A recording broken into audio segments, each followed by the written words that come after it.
What's up guys, today we are jumping in with some exciting Destiny 2 news, and in the video we do have more Beyond Light stuff as expected, but we get a pretty major teaser for a new vendor and returning character in the form of Prince Uldren. So we'll talk about what that means, as well as the reprised Cosmodrome destination and how it all ties together, as well as teasers for Year 4 seasons. So there's some pretty cool stuff there, and then Bungie outline a whole series of changes to triumphs in the game, rearranging certain collections. And we get a hint at some new exotic catalysts coming next year, as well as previews for the September update next week, plus a couple of extras to round up in this video. So guys, as always, I hope you enjoy this one, and if you do, a rating below really does help the channel out. But without further delay, let's get into it. And so earlier this week, Bungie revealed a bunch of changes to Triumphs and how content will be presented for Beyond Light. But before we touch on any of those details, importantly, players noticed something pretty interesting on the new Destinations Triumph page. So Bungie shared the image right here, and we can see icons for all locations in the game. But looking to this one, players were very quick to point out that the icon on the node matches the symbol that we saw on Prince Uldren's chest going all the way back to the D1 days. And so obviously this is pretty curious. And firstly, we do know that Uldren is around, so last year in the Dawning, we got a teaser that it was somewhere close, but outside of the last city, and previously we had learned of his resurrection and all of that. So, why is this icon present on the Destinations tab? Well, the simple answer seems to be most likely that Prince Uldren will be a new Cosmodrome vendor at some point in Year 4, especially since we have all the other destinations right there accounted for in the list. And of course, back before Destiny 1 launched, there was a cutscene where we saw Prince Uldren ask a Guardian, "Why is the city breathing down my neck?" And it was a cutscene that was never used and doesn't kind of fit Destiny's story at launch, but now it does seem that Bungie could be about to revisit that idea, or some of the concepts around it. But when could this actually happen? Well, in terms of Uldren being featured, it does seem possible that we could have to wait for a later season in Year 4. And if that was to be the case, most likely it would seem that we'd see that in Season 13. It's possible that if he is returning, he could be present when Beyond Light launches, but as Bungie have said, their plan is to further develop the Cosmodrome content in line with Destiny 1's destination with extra content for Season 13. And so it is possible that at first, we could just have teasers, especially since Uldren's story is a pretty big one.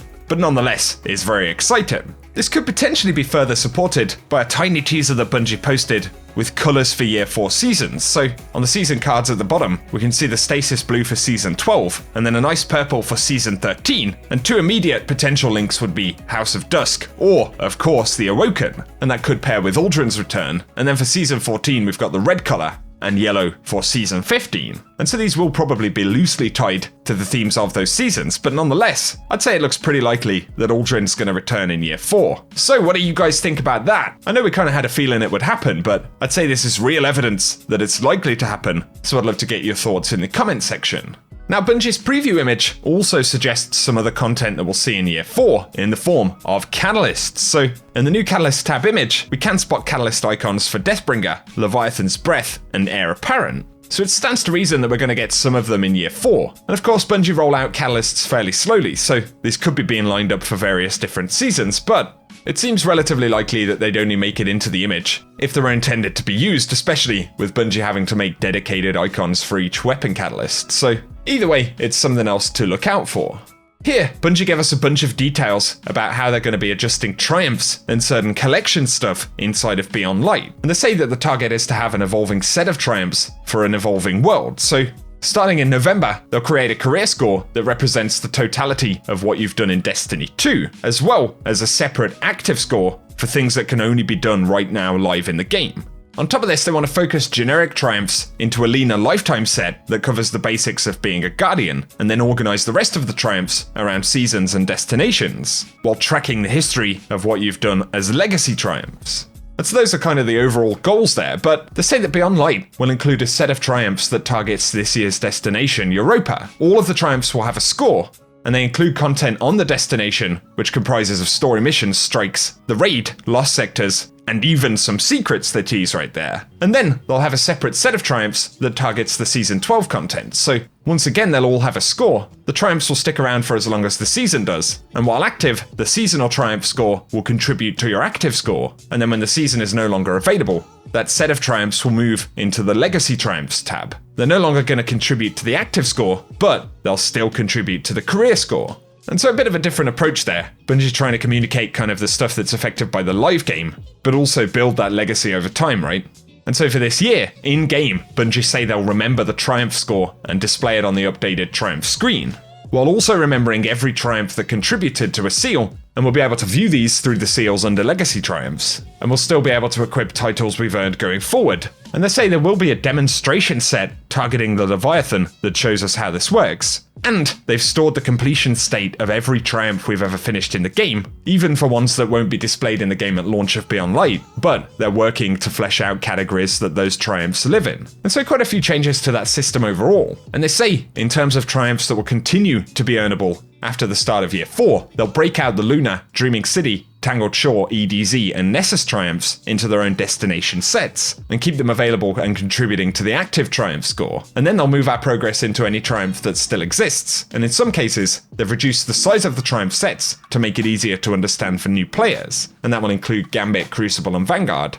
And then in other cases, they've increased the size of the set. And then they go on to say that this does mean some title seals will no longer be earnable. So, of course, we have a full list of the stuff we'll still be able to earn, and that'll include a new Beyond Light title, a Season 12 title, and an additional redacted title. It could be that that one's linked to the raid or the end-game content on Europa. But then for titles that will no longer be earnable whatsoever, it'll include Shadow, Reckoner, Blacksmith, Wayfarer, Chronicler, and Season 5 through Season 11 titles. So definitely bear those in mind. Certain titles will no longer be able to be earned, but can still be equipped and changed out if you already have them. As we discussed before, medals and catalysts will now have their own sections to make them more visible, and the catalyst section is what Bungie showed in the image.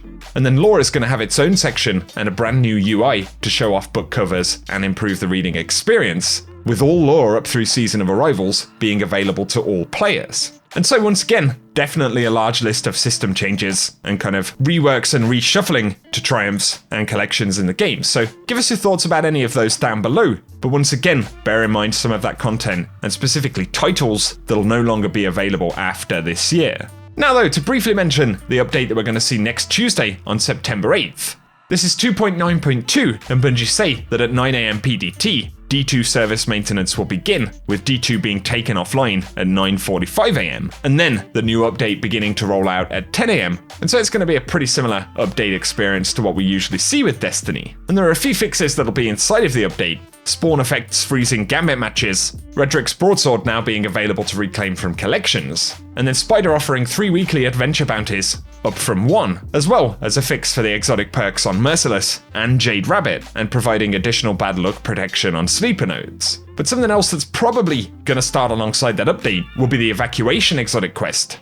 And interestingly, if you head into the tower hangar right now, you'll notice that a bunch of stuff from the various destinations has started to arrive, so the vendors and guardians on those destinations have been helping to pack up and save valuable resources. And of course, this is ahead of the main evacuation phase itself. Definitely means Tuesday could be a pretty interesting day, but do bear in mind that it's based off the current Eververse schedule. It's possible that Bungie could change it, although more than likely, next week will be an interesting one, so once again, stay tuned here on the channel. Another thing to mention that we might see over the next few weeks, but Bungie teased the updated roadmap for this season many weeks back. And one of the elements, including increased valor and infamy, was an additional redacted bonus happening at some point during this last part of the season. So we don't know what that is just yet, but we could be looking at something like an XP bonus, loot buffs or something like that. And so hopefully we'll get some additional little interesting things outside of the evacuation quest, other DLC reveals, and that kind of stuff before Festival of the Lost, of course. Now happening next month. It's kind of crazy how time is flying by, despite the long wait for the next expansion. But for today, guys, that is everything that we have to talk about in this video. So, as always, give us your thoughts down in the comment section. I'm certainly pretty excited to see whether Prince Uldren returns to the game, and precisely how Bungie do that.